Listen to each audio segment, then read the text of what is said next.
안녕하세요. 저는 60대에 접어든 지 한참 된 서울에 사는 남자입니다. 항상 다른 분들 이야기를 듣기만 하다가 이렇게 제 이야기를 보내보려니 조금 긴장이 되네요. 하지만 다양한 분들이 사연을 털어놓으면서 한풀이도 하고 스트레스를 좀 푸시는 것 같기도 해서 저도 제 이야기를 한 번쯤 보내어 나눠보고 싶었습니다. 많은 분들이 이야기를 들어주시고 어떤 사정인지 판단해 주시면 좋을 것 같아서 말이죠. 저는 상당히 어린 시절부터 가난하게 자랐습니다. 아버지는 작은 회사에 급사로 시작해 직원으로 승진을 하셨는데 사실 당시 급사나 작은 회사의 직원이나 월급이 그리 좋지 않았죠. 밤낮으로 일해야 할 만큼 일의 양은 많았는데 월급은 쥐꼬리라서 어머니께서 삭바느질을 하며 돈을 조금씩 더 벌어서 저를 먹여 살리셨습니다. 어머니는 여유가 있다면 떡장사라도 하러 나가고 싶다고 한탄하셨지만 저희가 너무 어렸었죠. 제 위로는 형이 두 분 있었습니다. 삼형제 중 제가 막내였던 거죠. 그런데 집이 워낙 가난하다 보니 저희가 아파도 병원에 제대로 가기가 참 힘들었습니다. 사실 어린아이들은 아프기도 참 자주 아프죠. 아이 키워보신 분들은 아실 겁니다. 아이들은 전날 건강하다가도 그 다음날 갑자기 아파서 죽을 것처럼 열이 오르고 경기를 하는 경우도 있다는 걸요. 저희도 그런 경우가 있었는데 병원비가 무서워서 병원에 가지 못했습니다. 저도 열이 엄청나게 오르던 날 어머니가 밖에 데리고 나가서 안고는 괜찮다 괜찮다 하며 울던 게 생각이 나더군요. 아버지를 목이 빠져라 기다리면서 아픈 아이를 안고 우셨지만 사실 아버지가 오셔도 별 수는 없었죠. 그래도 저희는 어떻게든 커갔습니다. 큰형이 10살, 둘째 형이 8살, 제가 7살이던 때였어요. 사실 저는 너무 어릴 때라 아주 흐릿하게만 기억이 납니다만 당시 갑자기 둘째 형이 아팠습니다. 갑자기 열이 너무 많이 나고 먹는 족족 구토를 한다며 어머니가 걱정해 애가 타는 목소리로 말씀하셨죠. 저는 어린 마음에 형이 아프지 않았으면 좋겠어서 형의 손을 잡고서 흔들었습니다. 어머니는 혹시 전염병이면 옮을 수 있으니 저 멀리로 가라고 하셨지만 사실 단칸방에서 멀리 갈 곳도 없는데 가능한 방 구석으로 큰형과 저를 밀어놓으셨어요. 형은 제 어깨를 쥐고 저는 형 손을 잡고서 작은 형의 작은 몸을 보았던 게 기억이 나네요.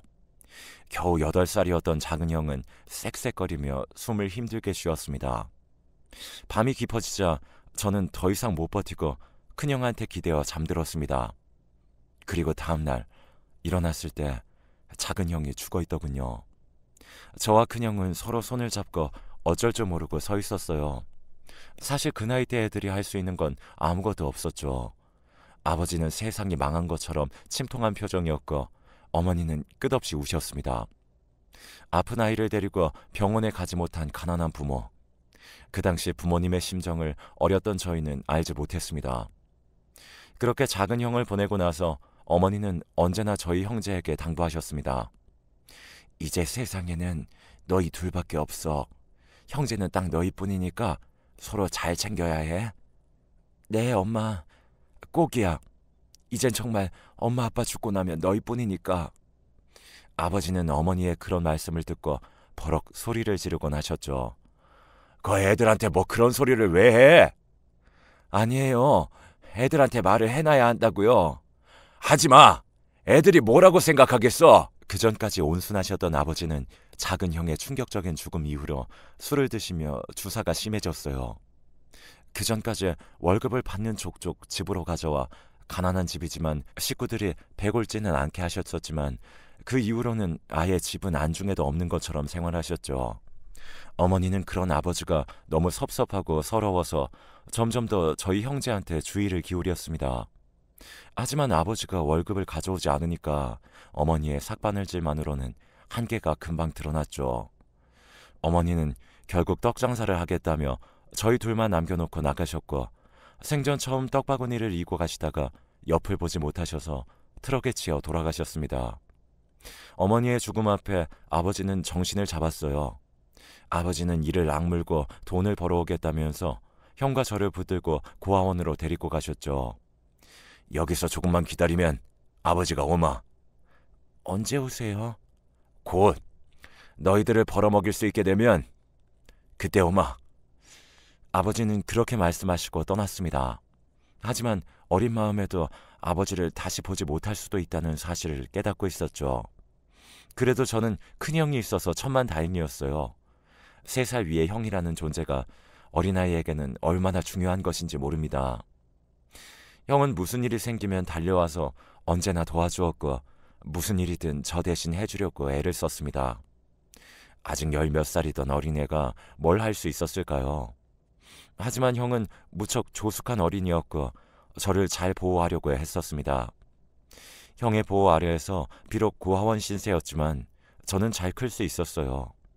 고아원의 원장님도 그리 나쁜 사람은 아니었고 선생님들도 좋은 분들이 많았죠. 그래서 덕분에 우리는 성인이 될 때까지 큰 문제 없이 커나갔습니다. 물론 그 사이에 서러운 일이나 억울한 일이야 왜 없겠습니까만 그래도 다 이겨내고 세상에 아직 살만하다는 믿음을 잃어버리지 않은 채 성인이 될 수 있었으니까요. 형은 3년 먼저 성인이 되었고 고등학교 졸업과 함께 세상 밖으로 나갔습니다.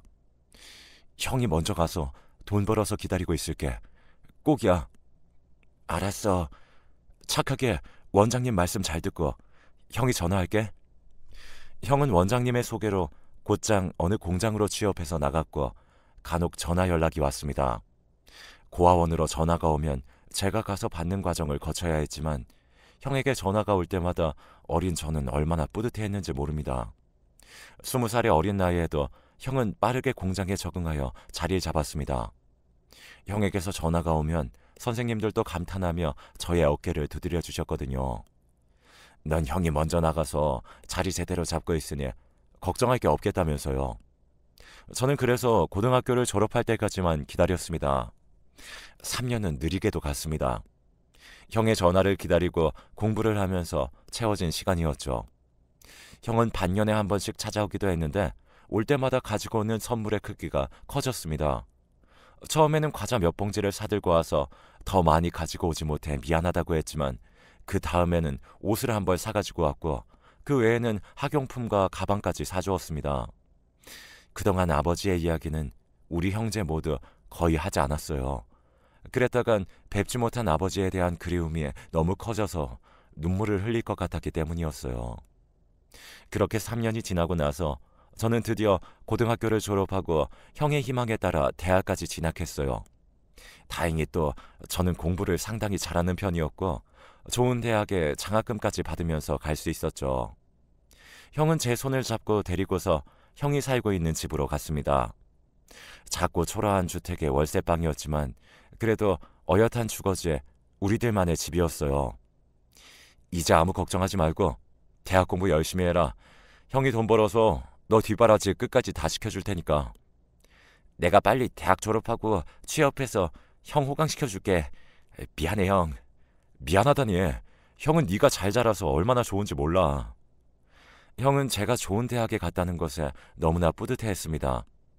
저는 그런 형이 너무 고맙고 좋아서 대학에 들어가서도 한눈 한번 팔지 않고 공부를 정말 열심히 했죠. 형이 등록금에 대해 물어볼 때마다 장학금을 받았다고 말하고 형이 자랑스러움에 눈을 빛내는 것을 볼 때가 가장 가슴이 벅찼습니다. 그래서 결국 저는 대학을 우수한 성적으로 졸업하고 대기업에 들어갔습니다. 제가 취업하여 첫 월급을 받던 날 저는 형을 그 당시에 몇 개 잊지도 않았던 고급 레스토랑으로 데리고 가서 밥을 먹었습니다. 형은 먹으면서도 계속해서 감탄했습니다. 세상에 내가 언제 이런 걸 먹어보겠냐. 동생 덕분에 진짜 호강한다 내가. 형 이제 그렇게 너무 고되게 일할 필요 없어. 내가 이제 전부 알아서 할 수 있으니까 쉬엄쉬엄 해. 이제 네가 이렇게 훌륭하게 잡았으니 너도 나도 결혼을 해야지. 형의 그 말을 듣고 그제야 형이 20 후반의 나이에도 아직 결혼을 하지 못했다는 것이 생각나더군요. 그 당시 남성들은 20 후반이면 거의 결혼을 한 나이였기 때문에 형이 다소 늦은 감이 있었죠. 형에게는 여자친구가 한 명 있었는데 사실 제가 참 마음에 들어하지 않는 사람이었습니다. 어머, 도련님, 진짜 대기업 들어가셨군요. 세상에, 축하해요. 네, 별 말씀을요. 이제 형수님이라고 불러요. 맨날 나한테 낯가리더라. 도련님은? 이제 혼인신고도 했고 결혼식만 안 올린 건데. 네, 형수님.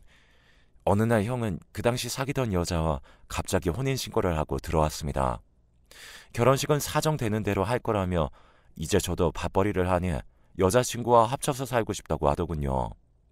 저는 형과 좀 더 함께 살면서 호강시켜주고 싶었는데 갑작스럽게 형이 그렇게 결정하자 아쉬웠죠. 하지만 제가 뭐라고 말할 수는 없었습니다. 형의 여자친구, 그러니까 형수님은 좋은 말로 하면 활달하고 나쁜 말로 하면 경박한 스타일이었어요. 형수님은 편모스라에서 자란 사람이었는데 홀어머니는 예전에 돌아가셔서 사실상 저희나 비슷하게 고아로 자란 사람이었죠.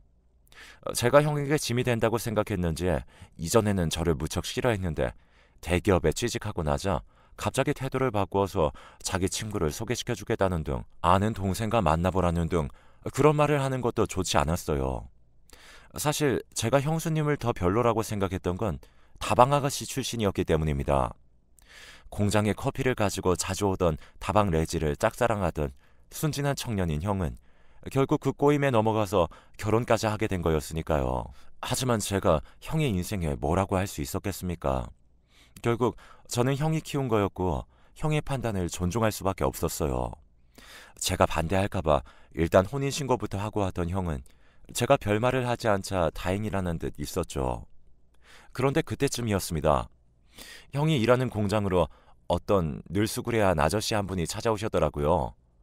처음에는 공장 주변을 맴돌면서 그저 바라만 보고 있었는데 형이 그 아저씨가 누군지를 깨닫고는 곧장 달려가서 붙잡았다고 합니다. 그 아저씨는 다름 아닌 저희 아버지였죠. 너무 달라져 버린 아버지의 모습. 아버지는 그간 계속해서 돈을 벌려고 노력하셨었지만 저희 형제를 먹여 살리기에는 역부족이었다고 합니다. 형의 공장은 진작에 알고 있었지만 잘 큰 자식들 앞에 차마 나타날 면목이 없어 주변만 맴돌며 얼굴을 보셨다고 했죠. 저희 형은 눈물을 쏟았고 아버지를 얼른 집으로 모셨습니다. 하지만 형은 혼인을 했기에 형과는 따로 살았습니다. 형은 같이 살아도 된다고 했지만 저는 그 형수님과 같이 산다는 게 싫어서 방을 얻어서 나왔습니다. 아버지도 함께 모시고 나왔죠. 제 직장은 월급이 무척 높았고 따로 독립해도 아버지와 사는데 아무런 문제가 없을 정도였습니다. 형은 그 후로 형수님과의 사이에서 아들 둘을 낳고 살았었습니다. 서로 싸우는 날도 많았지만 그래도 어찌저찌 가정을 유지하더군요. 주로 순하고 착한 형님이 참는 일이 많은 것 같았습니다. 형은 공장에서 계속 일을 하셨고 나중에는 관리자로 승진도 하셔서 안정적으로 가정을 이끄셨어요. 저도 같은 회사에 다니는 여직원과 결혼을 했고 가정을 이루어 살게 되었는데요. 그 후로는 회사에서 나와 제 회사를 차려서 제법 성공하기도 했습니다. 남부럽지 않을 만큼 벌 수 있었고 그 덕분에 제 아이들과 아내가 부족함 없이 살도록 해줄 수 있기도 했죠. 하지만 아버지는 이미 그때 연세가 많으셨고 뇌혈관이 계속 안 좋으셨는데 계속 뇌졸중으로 쓰러지셨습니다. 인지는 있으셨지만 사지를 쓰지 못해서 간병인을 붙여드렸지만 직접 케어해드리지 못하는 게 못내 마음이 쓰였었죠. 그렇게 아버지가 쓰러지신 지 3년이 가까이 지났을 시기였습니다. 참 세월이 무상하다죠. 형이 결혼하고 저도 뒤이어 결혼한 지 20년도 훌쩍 넘게 지났던 때니까요. 형이 결혼한 후로부터 거의 30년 가까이 지났었네요. 그때 일이 터졌습니다. 형이 갑자기 쓰러졌습니다. 심장마비였는데 공장에서 일하다가 쓰러지셨는데 빠르게 응급처치가 되지 않아 병원에 도착했을 때는 이미 사망한 상태였습니다. 공장은 도시에서 좀 떨어진 곳에 있었기 때문에 응급차가 뒤늦게 달려와서 이미 소용이 없었던 거였죠. 우리 애들이랑 나 어떻게 해야 해요? 형수님이 저를 붙들고 옷을 쥐어뜯으면서 우셨습니다. 최근 들어서는 형님과 그리 사이가 좋지는 않았던 것으로 알지만 그래도 몇십 년을 산 부부이니 그 정이 왜 없겠습니까? 게다가 사실 아직 아이들이 성인이긴 했지만 취업을 못한 상태라 아무래도 막막하긴 했겠죠. 저도 정말 믿어지지가 않더라고요. 세월이 많이 흐르긴 했지만 사실 아직 형의 나이는 너무 젊었었거든요. 괜찮습니다, 형수님. 제가 어떻게든 책임을 져드릴 테니까. 제가 그렇게 말하자 형수님은 더 서럽게 울면서 휴지에 얼굴을 묻었습니다. 아들들도 우울한 얼굴로 서 있더라고요. 어떻게든 장례를 치르고 저는 방에 혼자 앉아 제대로 생각해 보았습니다. 첫 번째로 사실 돈은 문제가 안 됐어요. 제 회사는 제법 잘 나가고 있었고 규모도 절대 작지 않았으니까 아내도 그 각별하다던 형님이 돌아가시자 안 되었다며 남은 가족들이라도 어떻게 해드려야 하지 않겠느냐는 입장이었고요. 저는 형수님을 만나서 이야기를 좀 했습니다. 저희 아버지 혹시 간병 좀 해주실 수 있겠습니까? 네? 간병이요? 하지만 지금 간병인이 제대로 붙어 있잖아요. 제가 뭔가 금전적인 도움이 되는 이야기를 할 줄 알았던 건지 갑작스러운 간병 이야기에 형수가 화들짝 놀라 손살에 쳤습니다. 그냥 하시라는 건 아닙니다. 간병을 해주시면 그 대가로 제가 월 500만 원을 드리죠. 아무런 조건 없이 그냥 드리려면 아무래도 금액이 적어질 수밖에 없으니 형수님도 그쪽이 낫지 않으시겠습니까? 아, 월 500이요? 정말이죠, 도련님? 형수님은 눈을 번뜩였습니다. 돈 이야기가 나오자 얼굴이 반짝거릴 정도로 화색이 돌더군요. 간병이 괜찮으시면 제가 집도 마련해 드릴 수 있습니다. 지금 계시는 집은 아버지까지 같이 모시기엔 너무 작으니까요. 뭐 맞아요. 우리 집 너무 작아. 아, 세상에. 역시 도련님은 돈을 잘 버시니까 다르구나. 세상에. 일단 집을 제 명의로 하고 아버님 돌아가시고 나면 집을 형수님 명의로 해드리겠습니다. 형수님은 탐욕스러운 얼굴을 하고 있었지만 저는 애써 외면했습니다. 애초에 아버지의 간병을 자식들이 아닌 제3자의 손에 맡기고 있다는 것도 무척 마음에 걸리는 상황이었으니까요. 며느리가 간병하는 것이 도리에도 맞고 딱 좋다는 생각이 들기도 했죠. 그걸 핑계 삼아 집도 마련해드리고 월마다 500만 원 정도 드릴 수도 있으니까요. 그리고 아직 취직을 못한 조카들은 모두 제 회사에 데리고 와서 일을 시켰습니다. 형은 정말 똑똑한 분이었는데 형수를 닮았는지 조카들은 하나같이 공부를 못하고 일머리도 없어서 좀 난감할 때가 많았죠. 게다가 성격이 모나서 밑에 직원들과 트러블도 잦은 편이라 결국 일이 별로 없는 부서에 둘만 따로 있게 되었습니다. 뭐 저한테는 손해인 상황이었지만 형을 생각하면 얼마든지 이보다 더한 것도 할 수 있었습니다. 당연하죠. 형이 저한테 어떻게 했는데요. 아버지의 간병까지도 동시에 할 수 있으니 더 좋은 방법은 없었습니다. 그런데 그 좋은 기분은 얼마 가지 못했습니다. 형수님이 아버지의 간병을 맡은 지 불과 반년 정도 지났을 때였을 겁니다. 저는 오랜만에 아버지를 뵙기 위해서 형수 댁으로 가서 가볍게 차를 한잔 마시고 방에 계시는 아버지를 뵈었어요. 비록 사진은 못 움직이시고 말도 하지 못했지만 아직 의식은 살아있다고 의사가 말했기에 저는 아버지의 손을 두드리면서 계속 말을 걸었습니다. 그때 아버지의 감은 눈가로 눈물이 한 줄기 흐르더군요. 그때 형수님이 방 안으로 들어와서 호들갑을 떨었습니다. 아유, 도련님, 아버님 아주 안색이 좋으시죠? 진짜 건강하시다니까. 이제 뒤척이기도 하실 것 같아요. 안색이요? 예, 뭐 아버지의 안색은 오히려 안 좋은 편이었습니다. 대체 간병을 제대로 하긴 하는 건지 의심이 될 정도였죠. 게다가 아버지의 눈에서 눈물이 흐른 것도 이상했습니다. 제가 그렇게나 간병을 잘한 거예요. 그러니까 도련님, 저희가 지금 돈이 좀 필요한데 저희 애가 결혼을 생각한다고 해서 잠깐 말 좀 할 수 있을까요?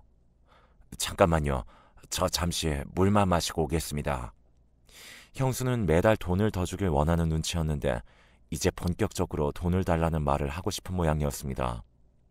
저는 잠시 머리가 아파서 물을 마신다는 핑계로 부엌에 나왔었죠. 하지만 냉장고에 물통이 없어서 저는 물을 어디서 먹어야 하냐고 물어보려고 아버지의 방문을 조금 열었습니다. 그러다가 형수님의 혼잣말을 듣게 되었죠. 아유, 노인네. 더럽게 명줄 기네. 빨리 죽어야지. 내가 한탕 땡겨서 애들한테 나눠주고 나 좋다는 남자 만나는데. 아유, 짜증나. 아유, 저 새끼는 왜 돈 달라는데 안 주는 거야? 짜증이 가득 서린 목소리였어요. 방문을 닫고 있다면 안 들리는 소리였지만 방문을 여니까 작게 들려온 정도인데 아마 의식이 있는 아버지는 들으셨을지도 모릅니다. 저는 놀라서 잠깐 굳어져 있다가 뒤로 물러나섰습니다. 가만히 부엌으로 와서 서 있는데 입맛이 쓰더군요.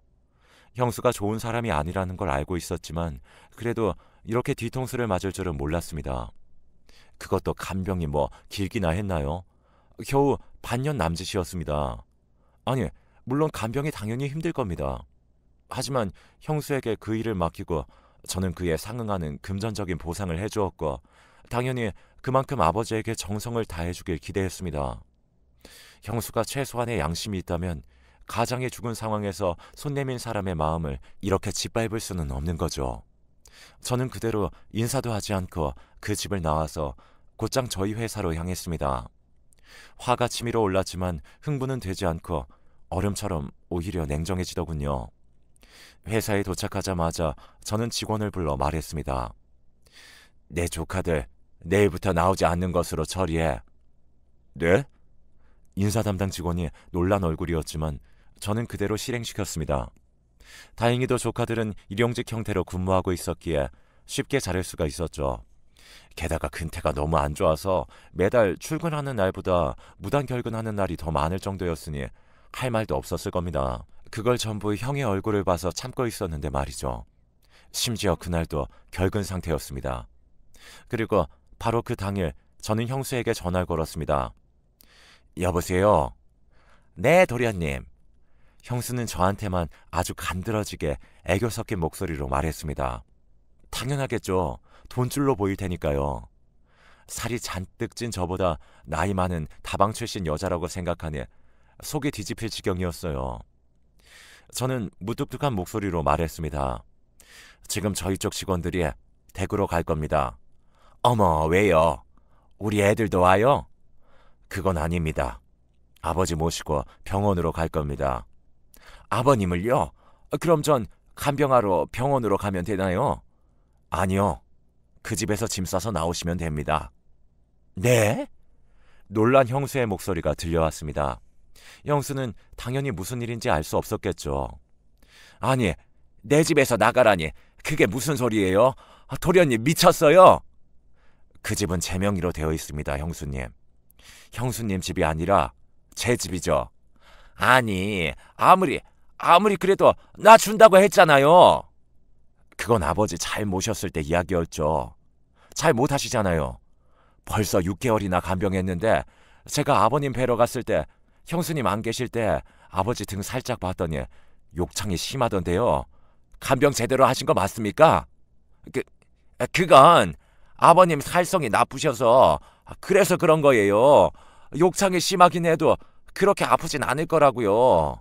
어차피 제정신도 아닌 노인네. 내가 어떻게 그 노인네를 맨날 뒤집고 닦아주냐고요. 사실 욕창을 제대로 본 적은 없었지만 시험 삼아 던진 말에 형수는 걸려들었습니다. 얼마나 아버지를 엉망으로 모셨을지 단박에 알 수 있더군요. 저는 더욱더 화가 나서 그대로 전화를 끊어버렸습니다. 피가 거꾸로 솟는 것 같더군요. 그 후 저는 아무런 여지도 주지 않고 형수를 집에서 내쫓았습니다. 그간 주던 돈도 싹 끊고 조카들도 아예 회사 근처에도 얼씬도 하지 못하게 했죠. 형수는 저희 집으로 쫓아와서 소리를 지르며 악을 썼지만 고급 아파트가 좋은 점이 뭐겠습니까? 경비 아저씨들이 가만두지 않고 곧장 내쫓았죠.